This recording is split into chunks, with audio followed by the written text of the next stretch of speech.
안녕하세요. 오늘은 복음전도 이단연구 과목의 11번째 강의이고 이단연구에 대해 살펴보는 네 번째 시간입니다. 오늘 함께 살펴볼 이단 단체는 하나님의 교회 안상홍 증인회와 통일교 그리고 JMS 정명석입니다. 오늘도 어김없이 과제에 대해서 말씀을 드리면서 시작하도록 하겠습니다. 강의 계획서를 참조하셔서 이단 연구와 관련된 책 한 권을 선택하여 읽으시고 독후감 보고서를 2페이지 분량으로 작성하셔서 저의 이메일 혹은 카톡으로 보내주시면 되겠습니다. 그러면 이제 하나님의 교회 안상홍 증인회에 대해서 살펴보도록 하겠습니다. 이 단체의 공식적인 명칭은 하나님의 교회 세계복음선교협회라고 하고 1964년에 교주 안상홍이 설립하였습니다. 본래는 안상홍 증인회라는 이름을 사용하면서 여호와의 증인과 비슷한 느낌을 냈지만 최근에는 이름을 바꿔서 하나님의 교회라고만 부르기도 합니다. 교주 안상홍은 1918년 1월 13일 전라북도 장수군 계남면 명덕리에서 태어났습니다. 어린 시절에는 부산 해운대에서 살았고 1937년에는 일본의 징용으로 건너갔다가 1946년 10월에 귀국하여 1947년 7월에 안식교에 입교하였다고 합니다. 안식교는 1904년부터 한국에 전래되었기 때문에 이미 왕성한 활동을 하고 있던 시기였습니다.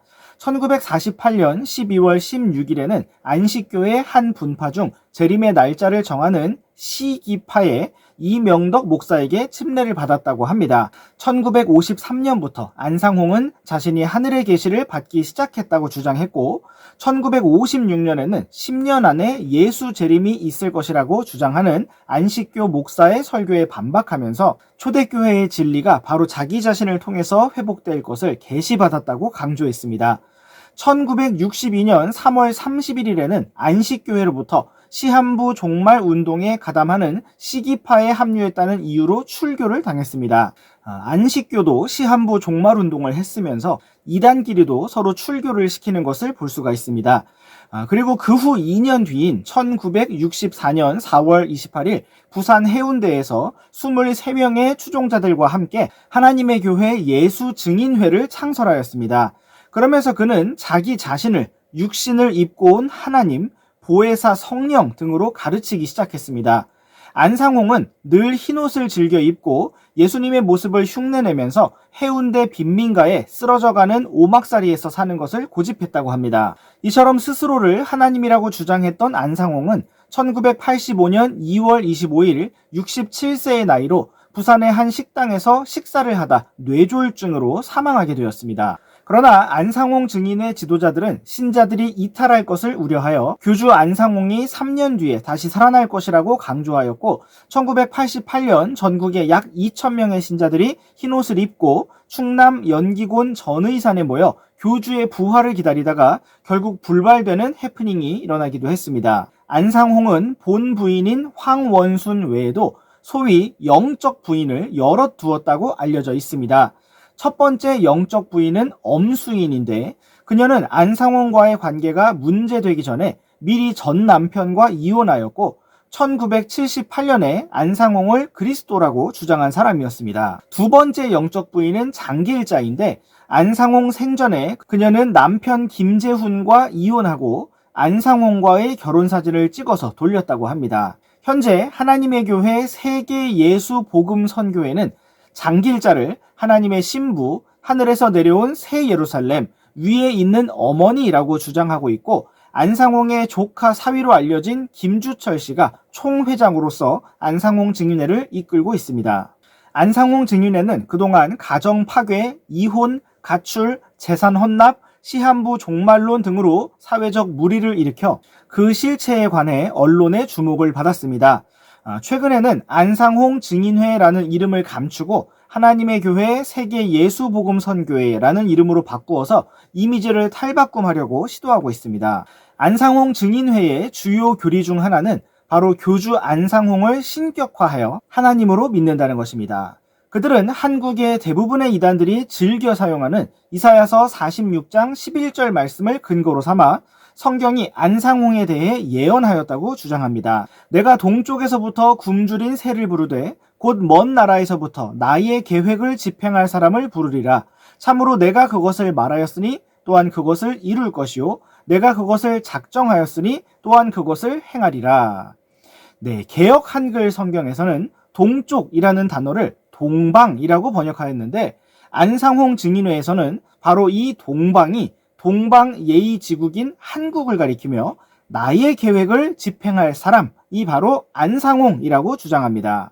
그러나 이 말씀에서 가리키는 동쪽에서 일어나는 사람은 예루살렘을 회복하라고 칙령을 내릴 페르시아 고레스 왕입니다. 이사야서 44장 28절과 바로 이어지는 45장 1절 말씀을 보시겠습니다. 고레스에 대하여는 이르기를 그는 내 목자이므로 내가 기뻐하는 모든 것을 이행하리라 하며 예루살렘에게는 이르기를 너는 세워지리라 하고 성전에게는 이르기를 내 기초가 놓이리라 하는 자니라. 주께서 자신의 기름 부음 받은 자 고레스에게 이같이 말씀하시느니라. 내가 그의 오른손을 붙들고 민족들을 그 앞에서 정복하였으며 또 왕들의 허리띠를 풀어 문짝이 2개인 성문들을 그 앞에 열게 하고 그 성문들을 닫지 못하게 하리라. 네, 이 말씀과 같이 성경은 계속해서 이스라엘의 바빌론 포로기를 끝내고 이스라엘을 재건하게 할 동쪽의 왕 페르시아 고레스에 대해서 예언하였습니다. 그런데 안상홍 증인회에서는 바로 여기에서 가리키는 동방이 한국이며 기름 부음 받은 자가 안상홍이라고 주장하고 있습니다. 그들은 사도 요한이 반모섬에서 동쪽으로 해 돋는 데서부터 인을 치는 작업을 하였다고 하면서 그 동쪽으로 일직선을 그으면 바로 부산이 나온다고 주장합니다. 계시록 16장 12절 말씀을 보시겠습니다. 여섯째 천사가 자기 병을 큰 강 유프라테스에 쏟음에 그것의 물이 말랐으니 이것은 동쪽 왕들의 길이 예비되게 하려 함이더라. 네, 이 말씀에서 우리는 동쪽 왕들이라는 표현을 볼 수가 있는데 안상홍 증인회에서는 바로 이러한 말씀을 근거로 하여 안상홍 하나님이 동방의 부산에서 온 것이라고 주장합니다. 그러나 여기에서 언급된 동쪽의 왕들은 아마겟돈 전쟁을 위해 모였다가 주 예수 그리스도의 재림을 통해 모두 멸망하게 될 왕들입니다. 안상홍이 아마겟돈 전쟁에서 멸망할 왕이라고 주장하는 것이라면 일리가 있을 수도 있으나 그마저도 이미 안상홍 씨가 사망하였기 때문에 아무 근거가 없는 주장일 뿐입니다. 안상홍 증인회는 안상홍이 하나님의 새로운 이름이며 그 이름이 이미 성경에 기록되어 있다고 주장합니다. 우리 함께 계시록 14장 1절과 2절 말씀을 보시겠습니다. 또 내가 보니 보라 어린 양께서 시온산 위에 서 계시고 그분과 함께 14만 4천 명이 서 있는데 그들의 이마 안에는 그분의 아버지의 이름이 기록되어 있더라. 내가 하늘로부터 나는 한 음성을 들었는데 그것은 많은 물들의 소리 같고 큰 천둥 소리와도 같더라. 또 내가 자기 하프로 연주하는 하프 타는 자들의 소리를 들었는데 이 말씀은 안상홍 증인의 사람들이 하나님의 이름이 바로 안상홍이라고 주장하는 구절입니다. 여러분 혹시 여기에서 안상홍의 이름을 찾으셨습니까? 개역 한글 성경에서는 여기에서 하프라고 번역된 단어를 거문고라고 하였는데 그들은 거문고 소리가 언급된 구절에서 거문고 소리상이라는 한자를 뽑아내고 있는데 실제로 이 한자는 거문고 소리라는 의미보다는 헤아릴상, 장사상으로 많이 쓰이며 상가, 상업과 같은 단어를 이루는 데 사용됩니다. 또한 그들은 많은 물들의 소리 같다는 표현에서 큰 물 홍자를 뽑아내서 바로 여기에서 안상홍의 이름이 나타나 있다고 주장합니다. 정말 노력이 가상합니다. 그렇다면 그들은 왜 이 말씀에서 큰 천둥 소리와 같다는 표현을 제외하였을까요? 여기에서 우레의 뢰자를 추가하여 상뢰홍이라고 해야 공평하지 않을까요? 또한 그들은 안상홍이 바로 보혜사라고 주장합니다. 성부 하나님의 이름은 여호와이고 성자 하나님의 이름은 예수이며 성령 하나님의 이름은 안상홍이라고 주장하는 것입니다. 그들은 로마서 10장 13절 말씀에서 누구든지 주의 이름을 부르는 자는 구원을 받으리라 라고 기록된 말씀을 인용하면서 사람들이 불러야 할 주의 이름이 바로 안상홍이라고 주장합니다. 그러나 여기에서 말씀하시는 주의 이름은 주 예수 그리스도의 이름입니다.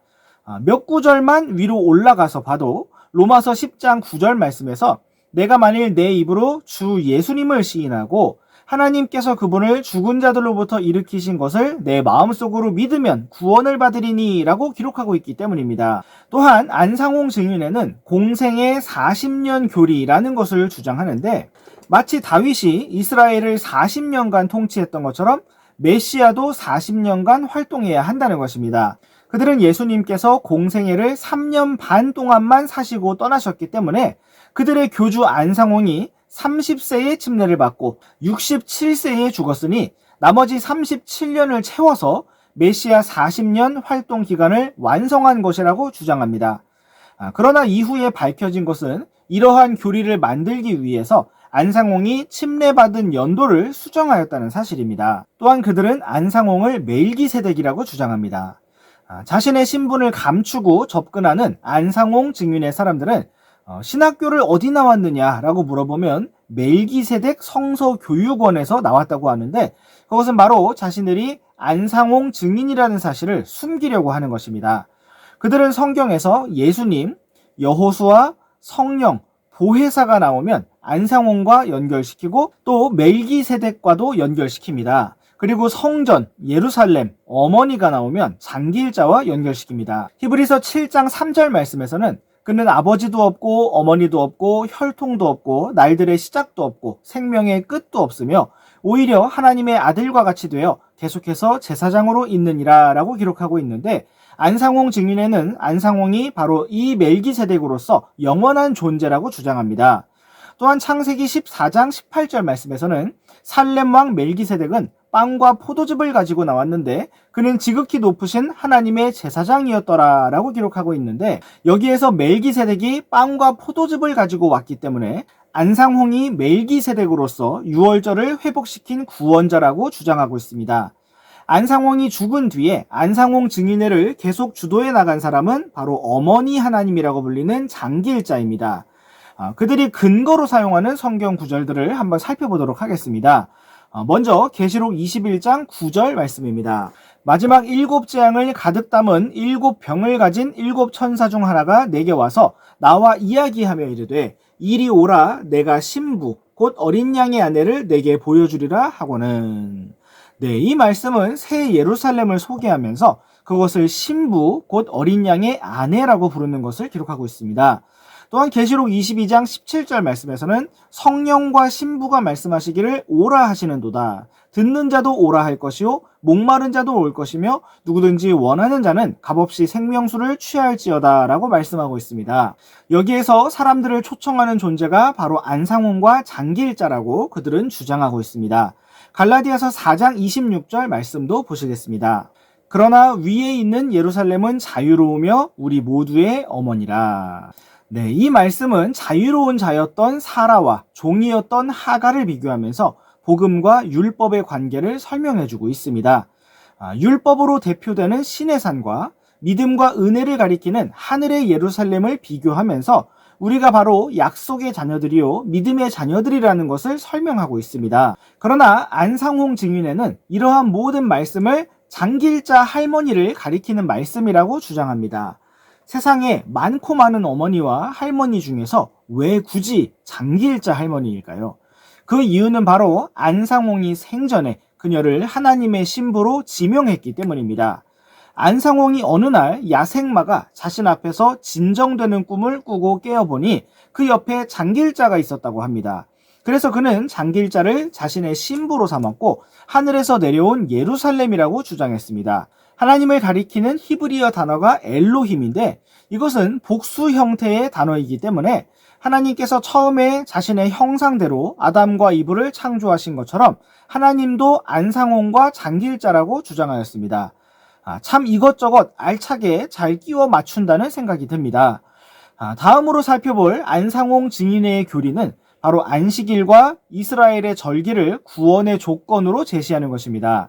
안상홍은 안식교 출신답게 토요일 안식일을 지켜야 구원받는다고 주장했습니다. 출애굽기 31장 13절 말씀에서는 너는 또한 이스라엘 자손에게 말하여 이르기를 너희는 진실로 내 안식일을 지킬지니라. 그것은 너희 대대로 나와 너희 사이에 있을 표적이니 이것은 내가 너희를 거룩히 구별하는 주인 줄을 너희가 알게 하려 함이니라 라고 기록하고 있는데, 안식교와 안상홍 증인회는 이 구절을 근거로 안식일을 지켜야 한다고 주장합니다. 그러나 이 말씀은 분명히 하나님께서 한국 사람들이 아닌 이스라엘 자손에게 하신 말씀을 기록하고 있고, 나와 너희 사이에 라고 그 대상 관계를 분명하게 말씀하고 있습니다.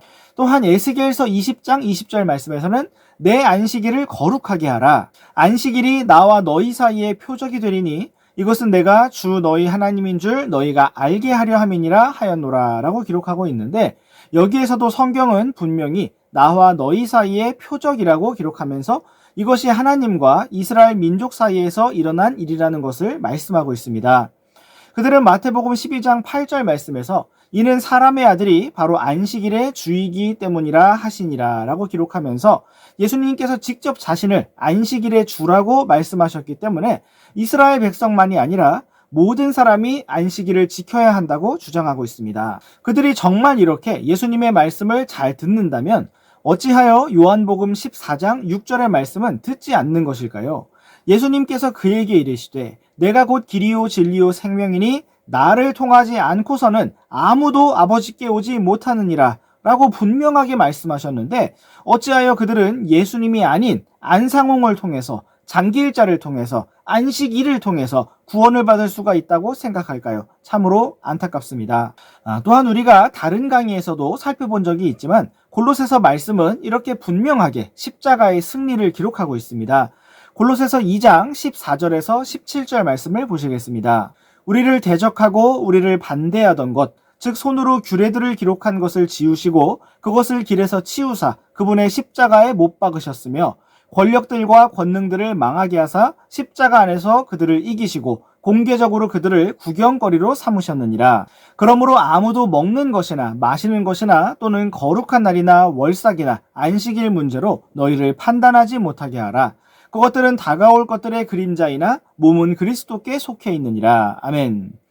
네, 이 말씀과 같이 성경은 주 예수 그리스도께서 십자가를 통해 손으로 규례들을 기록한 것을 지우시고 그것을 길에서 치우셨다고 분명히 기록하고 있습니다. 십자가 안에서 그것들을 이기셨기 때문에 아무도 먹는 것이나 마시는 것이나 또는 거룩한 날이나 월삭이나 안식일 문제로 너희를 판단하지 못하게 하라고 말씀하고 있습니다. 그 모든 것들은 다가올 것들의 그림자였을 뿐 그 실체는 바로 주 예수 그리스도이셨음을 보여주고 있습니다. 그러므로 예수님께서 안식일의 주라고 하신 말씀은 안식일을 잘 지키라는 의미가 아니라 바로 예수님께서 우리의 참 안식이 되셨다는 사실을 말씀하신 것입니다. 이처럼 십자가를 통하여 우리에게 참된 안식을 허락해 주시고 친히 우리의 안식이 되어주신 주 예수 그리스도의 이름을 찬양합니다. 계속해서 안상홍 증인회의 다른 주장들을 살펴보면 그들은 구약의 절기들과 특별히 유월절을 지켜야 구원을 받는다고 주장합니다. 유월절의 실체가 바로 주 예수 그리스도이심을 알지 못하기 때문에 계속해서 유월절을 지키고 유월절 만찬인 주의 만찬, 성만찬을 행해야 구원받는다고 주장하는 것입니다. 이러한 주장은 로마 카톨릭의 미사와도 같습니다. 또한 그들은 크리스마스 성탄절이 태양신의 생일이기 때문에 그날을 지키면 지옥에 간다고 말합니다. 마지막으로 그들이 주장했던 시한부 종말론에 대해서 살펴보도록 하겠습니다. 1981년부터 안상홍은 1988년에 세상 종말이 올 것이며 북한의 남침과 미국과 소련의 핵전쟁이 있을 것이라고 강조했습니다. 그는 하나님의 비밀과 생명수의 샘이라는 책에서 1948년에 이스라엘이 독립하였으니 40년이 지나면 1988년이 되고 그때가 분명히 끝날이 될 것이라고 말했습니다. 그리고 또 다른 책인 신랑이 더디 옴으로 다 졸며 잘세라는 책에서는 2012년이 끝날이지만 성경에는 더디 온다는 말도 있고 그 날들을 감한다고도 하였으니 1988년에서 2012년 사이에는 분명히 끝날 것이라고 하였습니다. 그러나 그 날이 오지도 않았고 안상홍도 죽었는데 안상홍 증인의 사람들은 여전히 이런 이상한 이단단체를 벗어나지 않고 있습니다. 안상홍 증인회는 1988년 서울 올림픽 때 안상홍이 다시 강림한다고 믿고 기다렸지만 불발로 끝나고 말았습니다.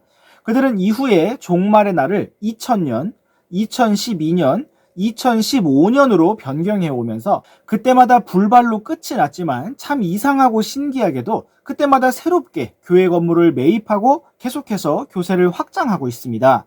그들은 안상홍 하나님의 이름으로, 장기일자 어머니 하나님의 이름으로 기도하면서 자신들이 14만 4천 명 안에 포함되어 구원받기를 바라고 있습니다.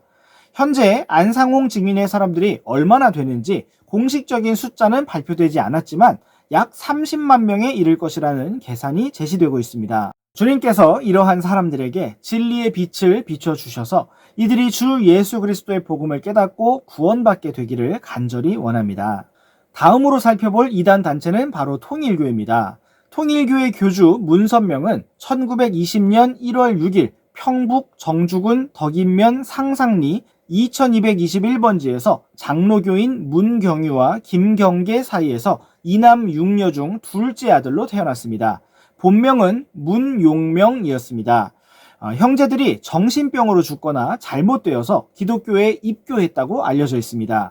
문선명 씨는 어릴 적에 서당에서 한문을 익혔고 14세에는 정주의 오산보통학교 3학년에 편입하여 1년간 다니다가 15세에 정주 공립심상소학교 4학년에 전학하여 18세에 졸업했다고 합니다.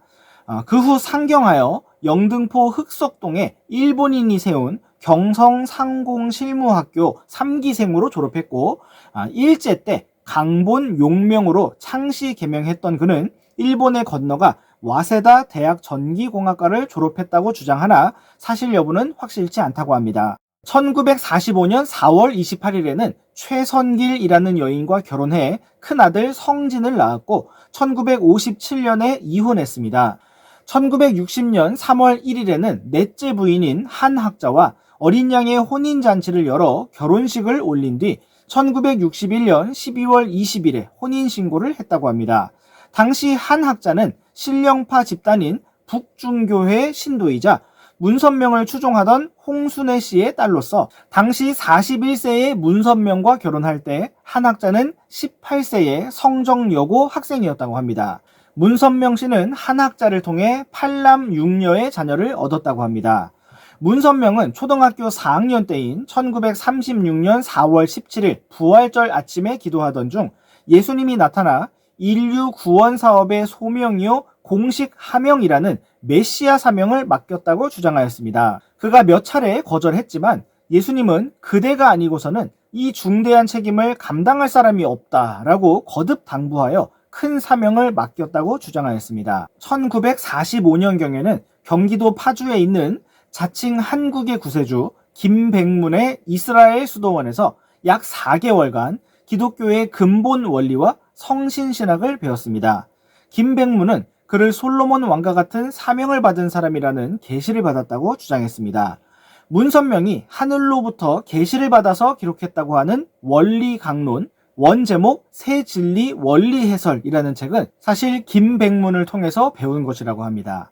문선명 씨는 1949년 5월 피가름의 교리, 혈통교환의 교리를 전하다가 혼음죄로 5년 6개월의 실형 선고를 받아서 흥남 형무소에 투옥되었습니다. 그러나 1950년 10월 14일 한국 전쟁으로 인해 국군으로 착출되어 석방되었고 월남할 수 있게 되었습니다. 문선명은 사탄의 피를 이어받은 여인들의 피를 정화하기 위해서 무죄한 자기 피를 받아야 한다고 주장했습니다.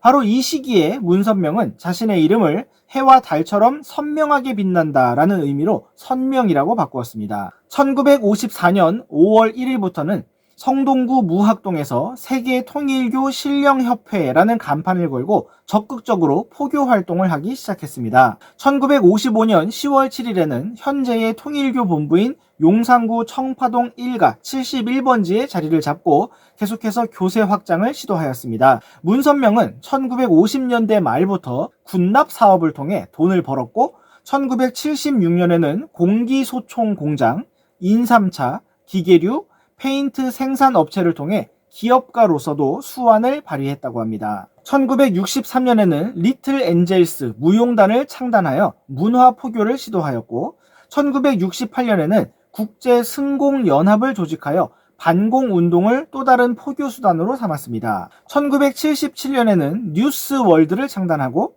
1982년에는 워싱턴 타임즈를 창간하여 여론 조성을 통해 통일교의 지위를 견고히 하려고 시도하였습니다. 국내에서는 1989년 세계일보를 창간하기도 했습니다. 그는 통일교 원리를 신학화하기 위해서 성화신학교와 선문대학교를 설립하기도 하였습니다.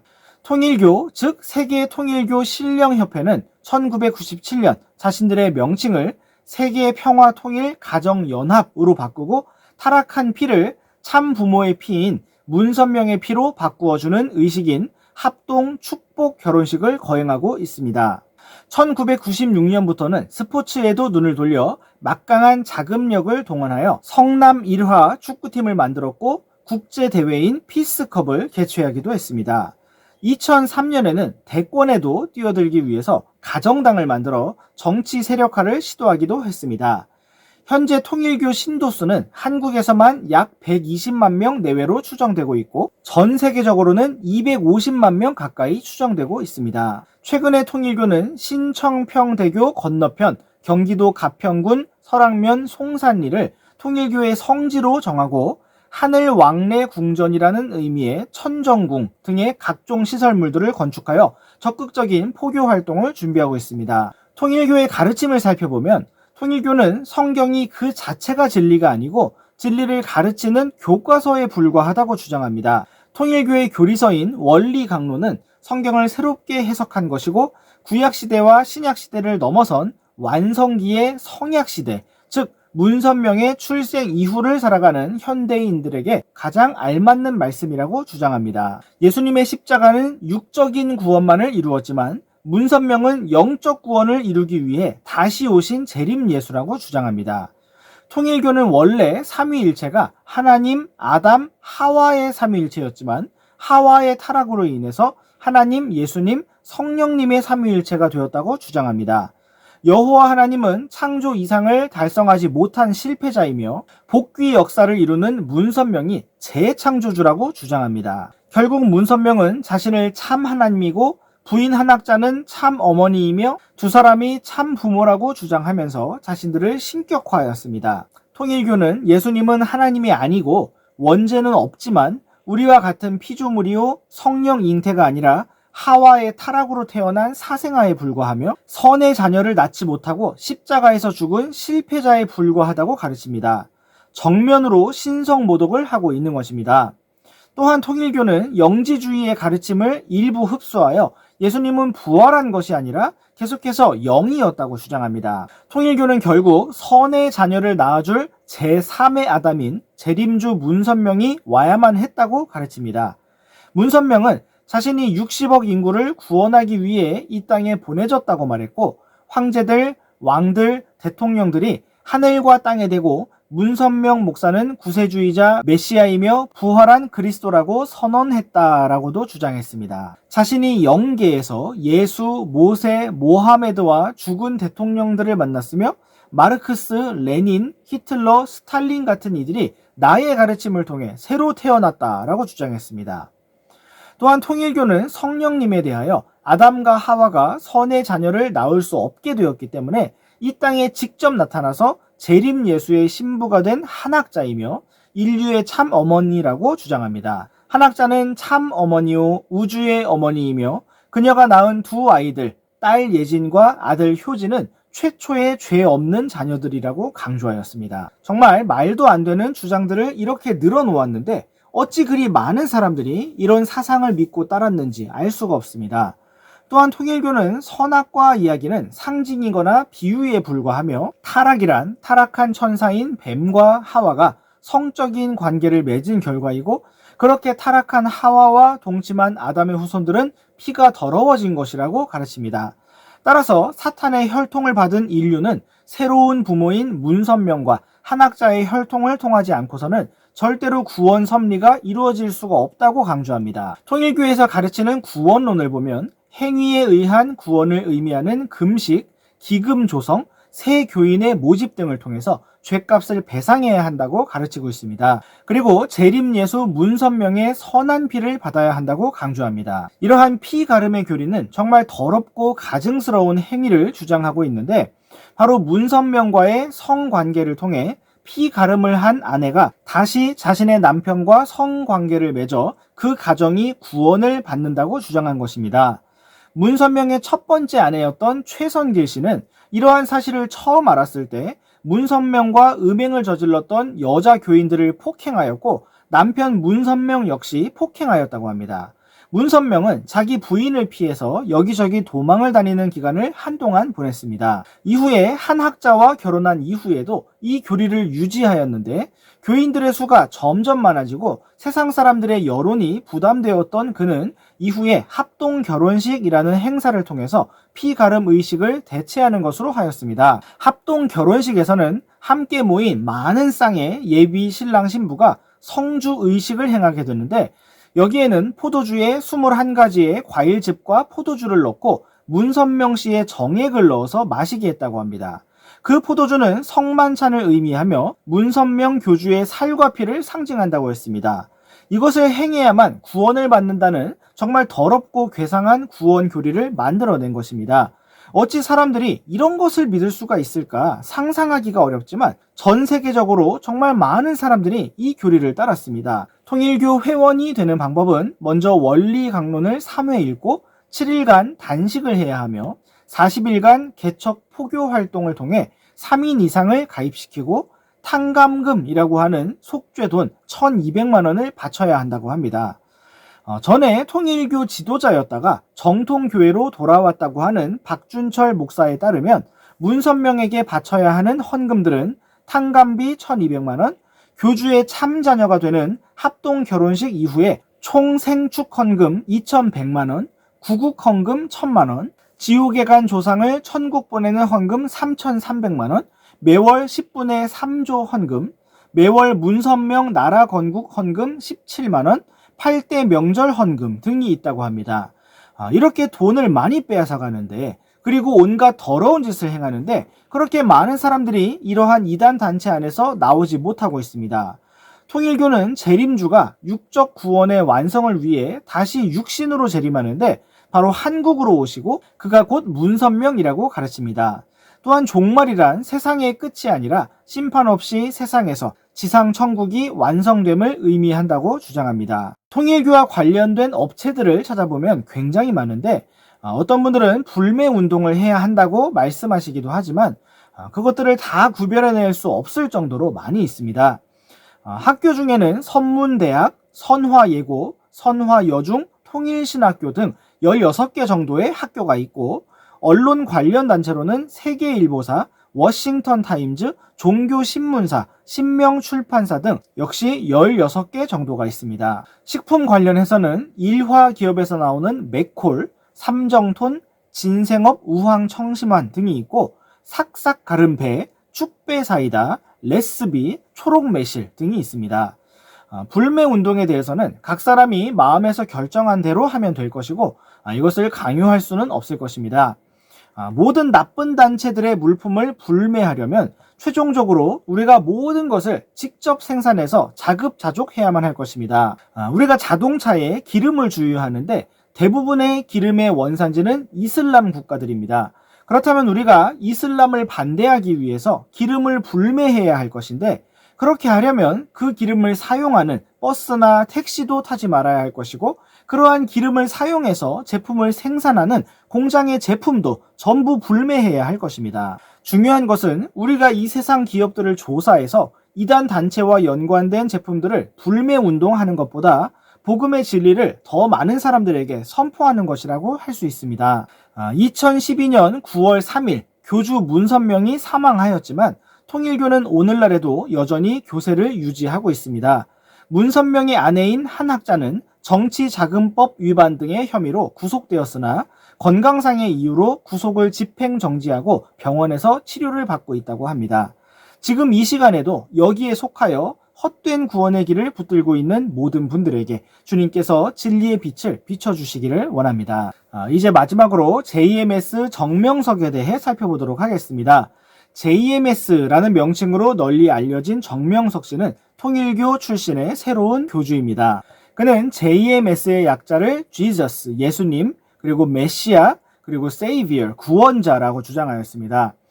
이단 단체의 공식 명칭은 기독교 복음 선교회라고 하고 기독교 대한감리회라는 이름으로 위장용 자체 교단도 설립하였습니다. 한때 20만 명에 육박하는 교세를 과시했으나 교주 정명석의 부도덕성과 이단성이 널리 알려진 이후 교세가 크게 축소되어 현재 약 1만 명 정도의 사람들이 남아있다고 합니다. 아직까지도 1만 명이나 남아있다는 것이 참 충격적입니다. 교주 정명석은 1945년 2월 3일 충청남도 금산군 진산면 성막리에서 6남 1녀 중 셋째로 태어났습니다. 정명석은 초등학교 4학년 때 초상집에서 시체를 염하고 매장하는 것을 보고 인생의 허물을 깨달았다고 합니다. 초등학교 졸업이 학력의 전부인 정명석은 성경 읽기와 산 기도에 열중하던 중 22세 되던 해에 입대해 두 차례 월남 참전 후 1969년 9월에 전역하여 나운몽 장로의 용문산 기도원과 삼각산 기도원을 전전했다고 합니다. 남한산성에서 70일 기도를 통해 영계를 깨달았다는 정명석은 노방전도를 하다가 한 양장점에서 통일교 여신도를 알게 되어 금산 통일교에 입교하였고 후에는 통일교 안에서 강사로 활동하기도 하였습니다. 정명석은 1975년도에 측근 신도들에게 통일교 창시자 문선명의 사명은 끝났고 1978년부터 자신의 사명이 시작되었다고 말했습니다. 1980년 2월에는 서울 남과자동에 애천교회를 개척하였는데 이것이 바로 기독교 복음선교회의 모체입니다. 주로 대학생들을 대상으로 전도 활동을 하며 교세를 확장하던 정명석은 1986년 예수교 대한감리회 교단에서 목사 안수를 받기도 하였는데 창설 때부터 내부적으로 끊이지 않던 여신도와의 성추문이 언론에 보도되면서 간부들과 갈등이 있었고 교단 내 불법 모금 운동 등으로 핵심 신도들과 불신의 골이 깊어져 갔다고 합니다. 이때 정명석은 자신의 고향인 성막리에 성전을 짓고 본부를 옮겼습니다. 1990년대 초 정명석이 교회를 맡고 2인자 격인 안구현이 선교회를 맡는 이원화 구도가 깨지면서 그렇게 생긴 갈등으로 서울의 교회가 여러 개로 분리되고 본부가 금산 월명동으로 옮겨가 친족 구도로 운영체제를 갖추게 되었습니다. 그 즈음 SBS 방송국의 시사고발 프로그램 그것이 알고 싶다의 방영으로 파문이 일면서 개혁을 주장하는 측과 친족 중심의 수구 세력인 일명 왕당파 간의 주도권 싸움에서 개혁 세력 측이 밀려나고 정명석을 추종하는 왕당파가 정권을 장악하게 되었습니다. 정명석은 그것이 알고 싶다가 방영된 이후에 성폭행 혐의로 체포 위기에 놓이게 되었고 해외로 도피하였습니다. 이때 일명 왕당파는 1999년 10월 15일 충남 유성에서 대한기독교 복음선교회로 교단명을 변경하고 표면상으로는 도피 중이던 정명석과 단절한 것처럼 외부에 공표했지만 여전히 정명석의 지휘하에 있었습니다. 정명석은 언론 보도 이후 해외 선교를 핑계 삼아 도피 생활을 계속하다가 인터폴 적색 수배자 명단에까지 오르게 되었습니다. 그럼에도 불구하고 그는 계속해서 중국에 은신하면서 한국에서 여신도들을 불러들여 성추행을 했고 결국 2007년 중국 요녕성 안산시에서 은신 중에 체포되었습니다. 정명석은 중국에서 재판을 받기도 하던 중 2008년 2월 국내로 강제 소환된 이후 2009년 4월 23일 대법원 확정 판결로 10년형을 선고받았습니다. 재판 과정에서 당신이 메시아냐고 묻는 재판관의 질문에 정명석은 자기는 그렇게 생각해 본 적도 없고 가르친 적도 없다고 발뺌하였습니다.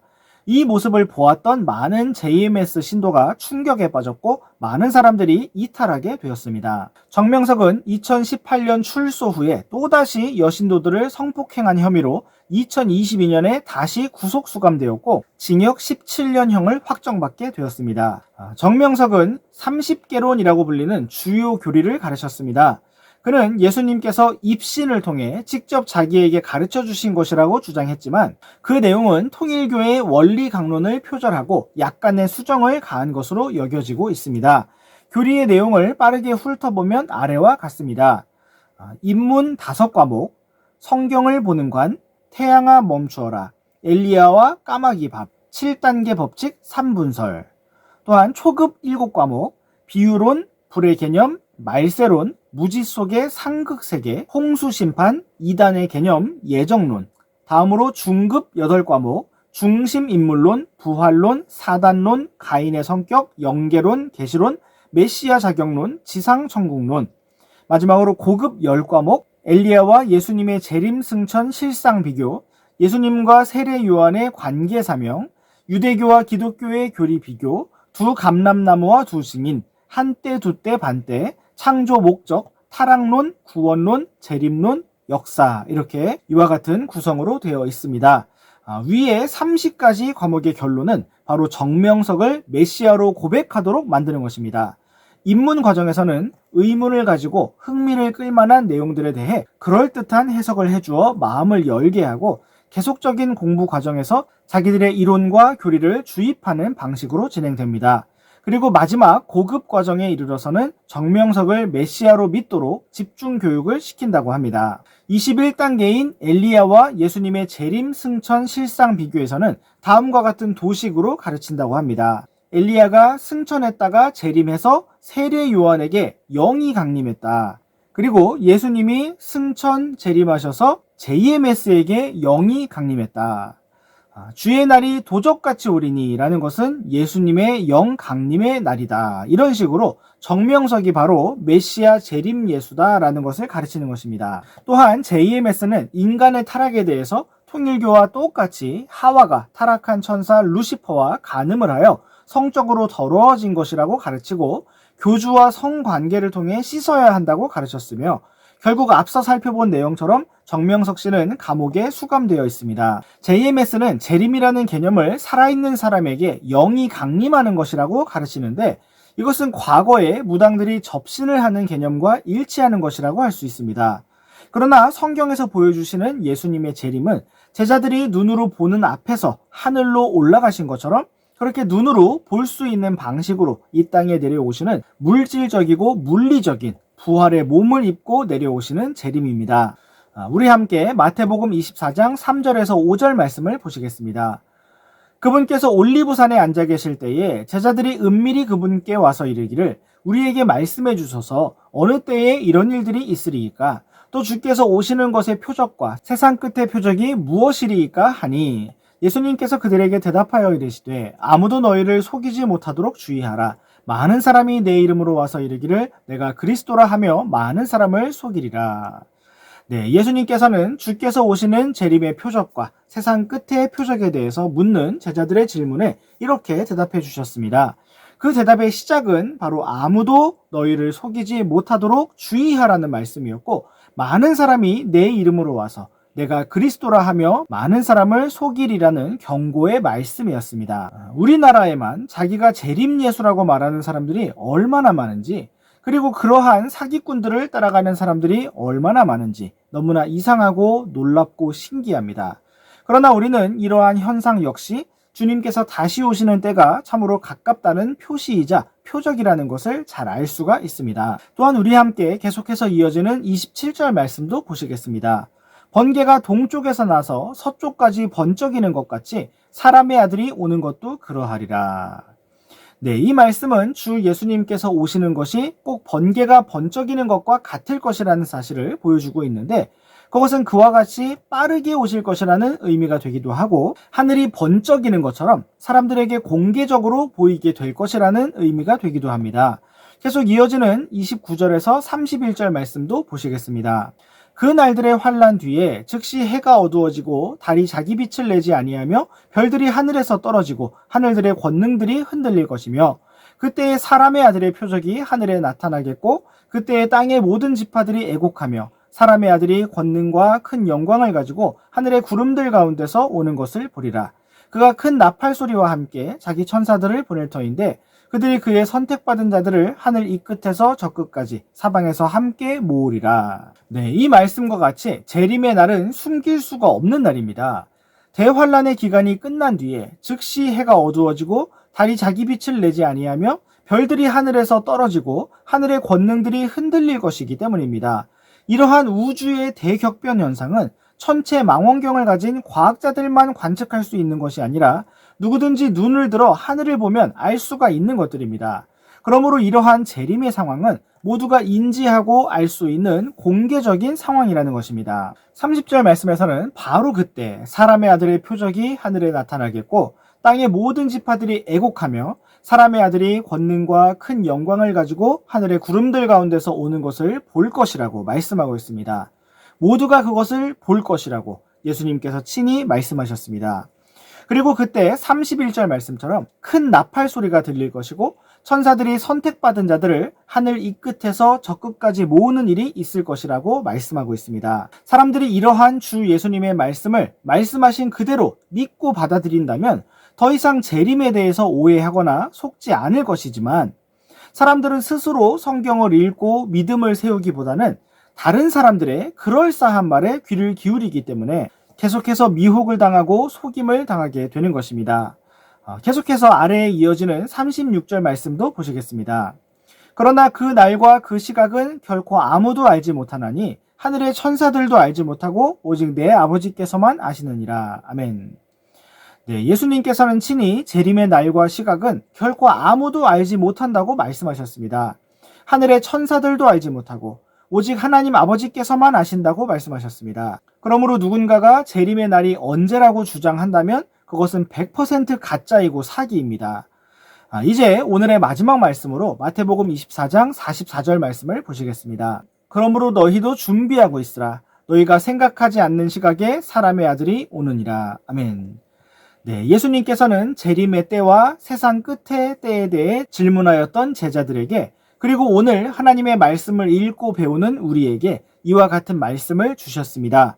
우리가 이 땅에서 생각하지 않는 시각에 예상치 못한 시각에 주님께서 오시기 때문에 깨어있고 준비하고 있어야 한다고 말씀하셨습니다. 참으로 우리가 이러한 주님의 말씀과 같이 깨어 준비하면서 주님의 다시 오심을 맞이하기 원하고 주님 앞에 섰을 때 잘했다 칭찬받는 삶으로 날마다 걸어가기를 원합니다. 오늘의 강의는 이렇게 마치도록 하겠습니다. 감사합니다.